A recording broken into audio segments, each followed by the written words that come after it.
Commander Cockings and Captain Foley yet again here for a Trekyards mission briefing, the more relaxed discussion show where we take a ship of the Trek universe, discuss, theorise, and collate all the information from you guys for a future episode and any theories we have. And this week we are venturing into an alternate universe to take a look at the Constitution class. Assuming it is a Constitution class, USS Enterprise 1701, as seen in the J.J. Abrams rebooted 2009 timeline. Yeah, we're going here, guys. We're doing it. At a length of 725 metres, this ship launched in 2258 was larger than the Enterprise E, which is the largest ship of its time, at 685 metres, and that was launched in 2372, 112 years later. This is a big, big, big ship, guys. And speaking of big things, it's no big secret this is not my favorite Trek design, but I do have positive things to say about it. So let's take a look at this much talked about Enterprise recreation. All right, so moving to the first picture, and this is, of course, the classic shot. We first see the Enterprise as the shuttle zooming towards it. So, Samuel, I got to ask, you're a newer generation Star Trek fan. What did you think seeing this ship on screen? Well, I saw this image, I believe, beforehand. So this was like my first take on the universe after the visual teaser. And I was like, oh, it's pretty similar-ish. I mean, all the dimensions are sort of roughly. The engine's a bit bulkier. It's not too far off. I was like, oh, okay, cool. It's the Enterprise.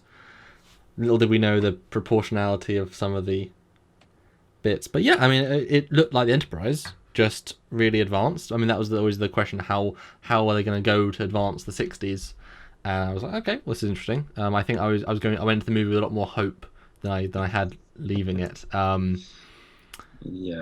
I gotta say, when I first saw this, I wasn't happy. The Enterprise has always been my favorite Star Trek character, and I just that front, the way the deflector shoots out so much, and it's cage style, isn't it? It's cage style.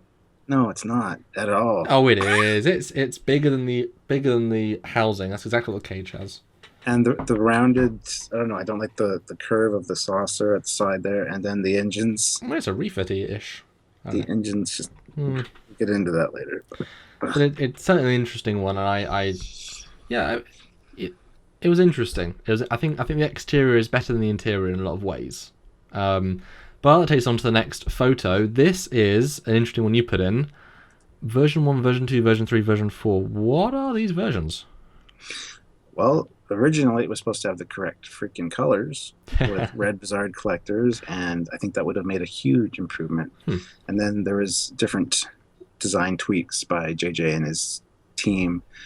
You can see the engines are a little bit smaller. So these are official version tweaks then?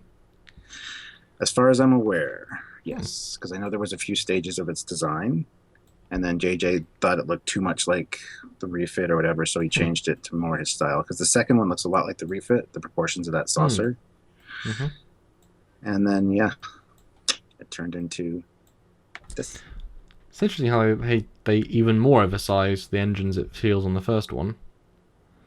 And they almost always wanted the bigger deflector dish. I guess to reflect the cage, I suppose, if they put that much thought in. I don't know, I kind of like version 4 that the secondary hull is much longer and sleeker, which I suppose actually it is, isn't it? The other ones look a bit too narrow and shallow to me, especially the first one. I mean, that curve it's weird. I don't know. Yeah, I'm kind of a fan of version 2 myself. But none of them really look great, honestly. You just said it. You just spoke volumes, my friend. All right. I'm interested to see for version 2 and version 1 that bit of hull coming out on the bottom. I'm interested what that is.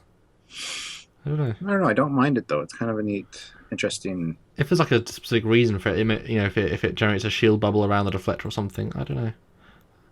Or maybe a torpedo launcher or something. Who knows? Well, maybe, I don't know. Interesting. A lot of choices there. All right, so the next picture is from the Star Trek video game. It shows the warp engines and the nacelles, and with the big LED light at the back is what it looks like. Yes, it generates thrust apparently. And at 700 meters, that's a hell of a big light. They look, I mean, armored. I guess we could say. I think there are lots of different versions of the nacelles where they do different things. Things come out and whatnot. And I think they refit between the two versions from 09 to Into Darkness. But this version just looks bulbous at the top. Yeah. I mean, mine's much sleeker. That's an odd version. Yeah, and it's interesting the lighting they have on those. Yeah. Like I played the Star Trek video game. It wasn't a hit at all. But the interiors of the ship in that game, I like. Hmm. I actually like the interiors. You see engineering, and it doesn't look like a brewery. But we'll talk about that more later. And the hallways and stuff in the game are amazing. So the interior of that ship in that game is awesome, and I definitely recommend the game just to check that out. But the game is not the best game. Yeah. But yeah, it's interesting. I'm interested to what all the details are.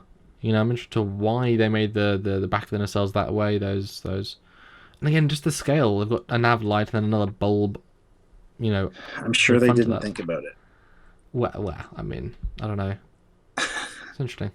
And the next image is it from the front, from the same video game. You can really see those Bassards, if that's what you want to call them, with Yeah. the minor solid ones, whereas these ones have that line in front of them. Possibly a homage to the cage. We don't know. Oh, possibly, yeah. If you notice too, the saucer is more looks more like especially the edging is more like the refit. It's not as curved as the actual filming model. Well, I always thought the refit. I always thought this saucer was pretty sleek. Anyway, I had nothing wrong with the saucer specifically, and you can again at the scale of 700 meters, those windows don't work. But again, there's whole size issues we'll get onto a little bit later. And you can see the window of the bridge quite obviously there, actually, can't you? And it says Yes. what? There's a lot of room above that because we know that in the TOS version, this saucer top bit that is the bridge because you see into it. That's the window. Whereas this version, there's a window. There's obviously a level, possibly not an entire deck above the bridge, is what it's telling me. Could just be a computer core or some kind of Yes, sensor at or the top of the navigation ship to get shot at. Yeah, exactly. Oh, okay. All right, so we'll move on to the next picture, and this is a great size Mm. comparison. It shows the Enterprise at its 735-meter length, which is longer than Enterprise E. Yes, which I said in the intro. So this is the whole controversy of the size. You've got to either take it as what the original designer designed it to be, based on how he thought technology would have advanced slightly, look a bit bigger, to then the physical scale for the CG model, because this internal sets and the shuttle bay, they can't fit inside the 366 meter, so they just upscaled it without actually changing the windows, without changing the detailing. So suddenly you've got this ship where a ship that's 110 years earlier in tech, and yet it's completely, I mean, this is earlier than the TOS Enterprise. It's completely outshadowing in terms of scale any proportion, and yet still having those same relative proportions of items. It's a strange old thing. Like a lot of people justify it by saying, "Oh, they learned about Borg technology because of Rather, yeah. and I don't buy that. I mean, yeah, sure, they'd make their ships bigger, but like you said, the windows and stuff just don't scale up properly. See, the to do 366, that is enough bigger for me to accept. Okay, Yes. they wanted to beef up everything, add more shielding, add more hull. Great, which is what the design originally intended. But they had no consistency with the CGI modelling, and we'll see that later on. And you've just got to, Star Trek's always been about how much reality do you put into it. Andrew Probert thought of Y to upscale things, and then the E. All these things are sized based on some level of reality. Okay, yes, they have less decks than the E than they say in the script. Whatever. Sometimes that happens, but a 600 something meter difference is a bit of a difference. And it just shows you that. Wow. And I think, I've got to point out, there isn't a picture for it, but if you look at how big this JJ Enterprise is, and then in Into Darkness, the Vengeance comes out of warp, and it dwarfs it at least twice as big.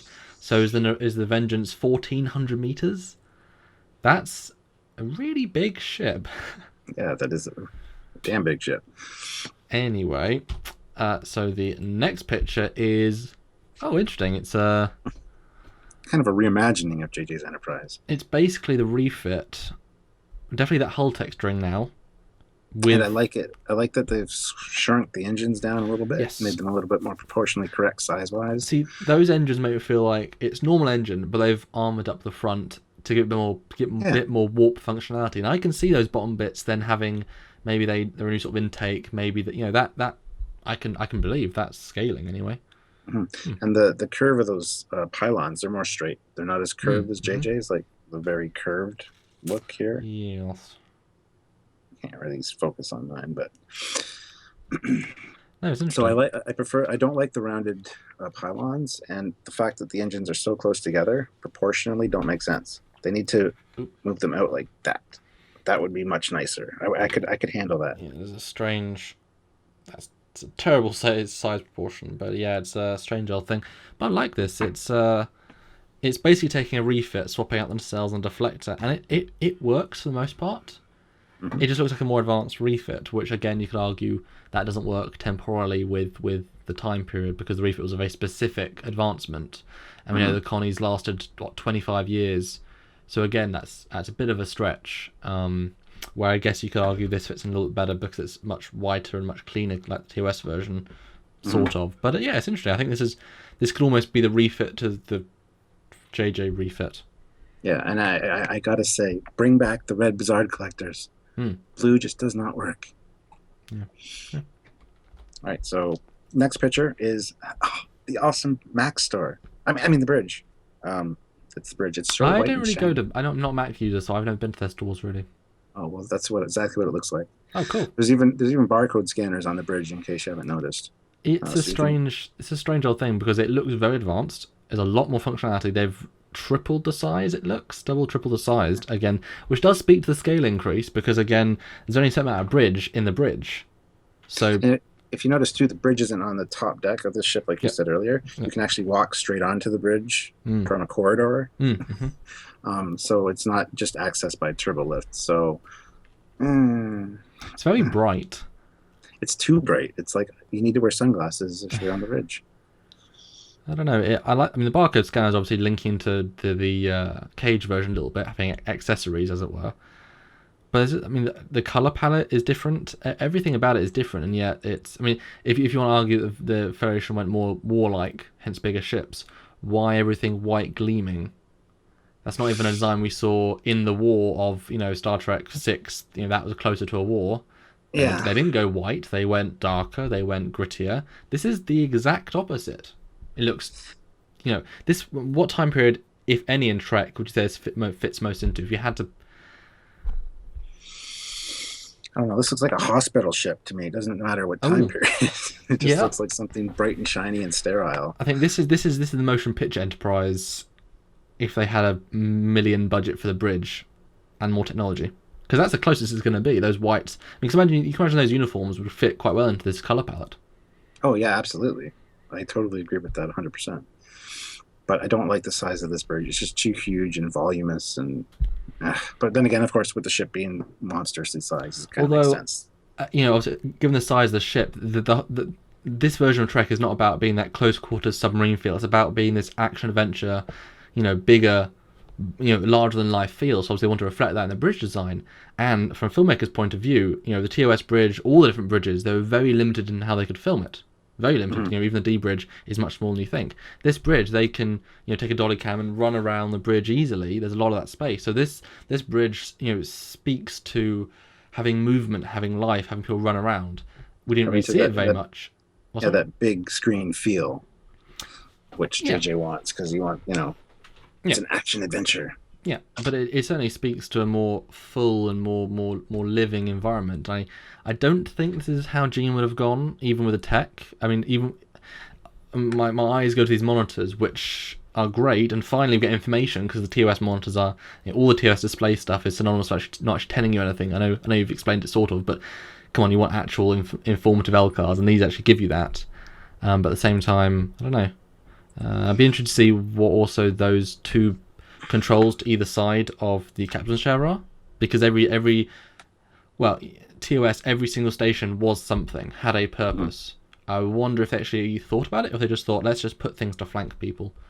I don't know. Yeah, I think it's more of a blocking issue. I don't know. There's probably a schematic out there that shows what those stations are, but I have no idea. But yeah, it's. I think there are reasons for it, but it certainly doesn't speak to a progression to warlikeness. No. It's more like a 2001 on steroids with money. Yeah. So the next picture is the comparison shot we always see. It's that first shot of the Enterprise with the normal other advanced shot of the Enterprise. So the two different versions, and there's a lot of differences, and they do certainly look different. I think that's fair to say. So you got that one facing that way, and that one facing that way. I don't know. It's interesting. There you go. Yeah, and like I said, the TOS Enterprise the Enterprise has always been my favorite Star Trek character, and yeah, this was just bad casting as far as JJ is concerned, I think. Although, I mean, wasn't impressed. there's one little bit of controversy, as it were, that the USS Defiant version of the Connie in the Mirror Universe episodes, they suddenly added Aztecing to the TOS Connie, which wasn't in there in the TOS version. Mm-hmm. So when you look at the TOS classic sleekness, it looks very undetailed. Now this version in particular, you see that sleek, chic, whatever on the reflection of the Aztecing. So suddenly it feels more detailed. It feels like it's got more scale. This particular picture, that Enterprise doesn't feel as lack of advancement as other versions. So I'm looking at them and thinking, one looks very trying to be sci-fi, one looks still quite advanced, which they don't always look. If you look, especially for the Cage version, old photography of it, it can look very wooden and 60s. This one looks really good, so doesn't always look old. Yeah, I guess. I mean, and a lot of people have complained that the TOS one does look too simplified, like you said. But At the Aztecing, it looks pretty advanced. exactly, I was just going to say that, and I agree with the Aztecing look, and I agree with the grid lines on the saucer. I know a lot of people are going to be mad at me. But Well, that's okay. They've got grid lines on the JJ, so you must be happy there. Yes, I'm very happy about that. So let's move on to the next picture. All right, so this is an early concept drawing, which I saw in a magazine, and I liked it because the deflector is the right color, the Bizarre collectors are the right color. It almost looks pretty good, and I got to say, we're gonna have another profile shot coming up soon. But the side view of this ship is amazing. I love it. I absolutely love the way the ship looks from the side. Yeah, bang on from the side, it looks amazing. Don't get me wrong, I think it looks beautiful. But once you change any other direction, the engines are too close together, the struts are the wrong shape, and they're curved funny. Well, it's sleek. Some of those angles look okay. It's sleek, isn't it? Sleek. The more I look at it, the more it grows on me, to be honest. It's like a fungus. But I am kind of getting... This picture... Yes. The neck is certainly different. The neck is much more elongated. This one speaks to a more of a stretch, but sort of in a good way almost, as if it's got that speed stretchness nature of it. It's like they've sleeked everything, like they've taken all the shapes of the Connie and they've pulled them all to be sleeker. That's what it looks like to me. Yeah. And the engines don't look as bulbous here either. No, I think it does work better to have that top armor than a strong bottom armor, I think. I don't know, but the neck annoys me. But I do see that sleekness. It's interesting. I mean, this is probably the hardest job for this illustrator, to have to redesign the most classic ship. Andrew Probert did it once; it looked amazing. They've sort of updated it with the Aztecing, still looks amazing. I mean, how do you redesign? So it's a very hard challenge. Wow! I just did it. See, my JJprise now has the correct proportions. The engines are spaced far enough apart. They're a little bit low. You just bend your model. Yes, I did. It's my Hot Wheels version, so it's okay. It's battle damaged because, yeah. But look, that looks much better. That looks much, much, much better. It just gives it the correct proportions when you do that. And I like this better now. I'm going to keep it like this. I'm not bending mine because I spent money on this. No. Well, these are like rubber, dude. Oh, there you go. So I can bend them like right down. Oh, cool. Wow. Anyway, so the next picture is another side view, your favorite angle, and again you see it TOSified, I suppose, with the right colors, the red facades, the classic red bit on the nacelle and on the bottom bit. Interesting. And it looks tons better with that diversification of color. You got the red, you got the copper on the deflector. It's not all blue and white. The blue and white, JJ added last minute. Right up till almost filming, this ship had red Bizarre collectors and the correct colors. Last minute, he decided to change it and make it blue, which I'm not a big fan of. And it looks too cold and just it's not enough. Well, blue does speak to advancement, but then the color palette is very, like you say, ice cold rather than this energized. That's why they tried to think, let's add some extra lights and things to give it extra punch. But you can see they've taken away the colors on the top of the facades. They brought it in a bit. Yeah, it looks interesting. It still looks odd and like they've proportionally messed with it because it shouldn't look like that. Yeah, like if you look the struts on the lower one, the way they merge into the Shuttle Bay, they fixed that on the top one, made it more TOS style, Hmm. and same with above the deflector dish on the secondary hull. It's a different look, and I like it. It makes it more crisp and not as rounded. And I don't know. Yeah, I just same. prefer the top one much better. Yeah, that bottom line is far more TOS rather than that full sleekness. It's now, I don't know. I think they probably should have shrunk down the nacelles a little bit more. But it's certainly close. It's interesting to try and redesign the redesign to look like the original design, but keep redesigns. I disagree. I think they could have done a much better job. I think that you could definitely redesign the ship and still pay homage to the original design, unlike what they did, which is basically create a new ship. No, I know. I'm just saying it's interesting to see a redesign of the redesign to this similar version. It's interesting. All right, so the next picture is a cutaway-ish. Shows the main shuttle bay, huge engineering, a shuttle bay number 2 on the bottom of the secondary hull. Oh, didn't know that. Communications above the deflector dish, a water turbine. Well, I guess you need it for the brewery in the engine room, right? Mm-hmm. An escape pod launcher, which is not a shuttle docking port, apparently. It's because, remember, that's where they shoot Kirk out of, on the side there. So do they just launch single escape pods, or is every single pod got their own door? I don't know. In Into Darkness, they apparently had photon torpedo tubes along the secondary hull facing sideways, a few of them, which doesn't make sense either. Go back and watch the movie. So they have torpedo bays throughout the... I guess things about 700 meters, though. They have space for all this stuff. True. That's very true. But that's a huge shuttle bay, and that's a massive engineering. I mean, that is ginormous. And what's that, like 7 decks? Theoretically tall, if not more. Probably. And if you look at it in the movie, that makes sense because, they're falling. And I mean, there's the plaza in the saucer section with a huge shaft that goes down the center of the ship. Yes. And all those open spaces in a spaceship really are kind of dangerous, especially if you lose gravity. But then so is a bridge on top. Shields are designed to keep you safe, and gravity is designed to keep you safe. I guess. But then again, it's a ship built for war, apparently. So therefore, keep it really nice and compact. Oh wait, I don't know. I mean, engineering of this size. I mean, we've seen. Okay, we know how a warp engine, a warp core, is very long, very thin, and the engineering is generally a room or 2 off it.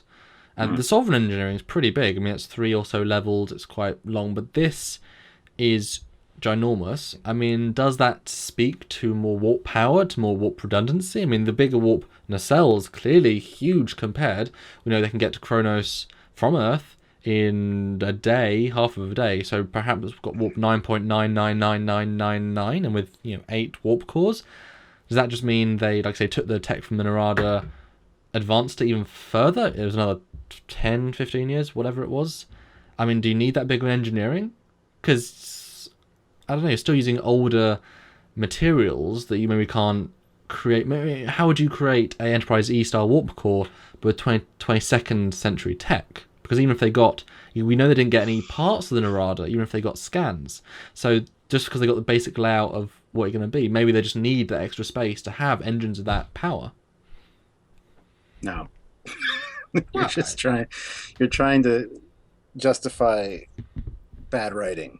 Well, I mean, it's not the worst idea. I mean, tech advances and things streamline. They haven't got the tech to really streamline it, so maybe it's the size of a building. Okay. Cool. Yeah. Maybe they feed the engines beer, and that makes them go faster or something. Because Pack-led technology. How it makes it will make us go fast.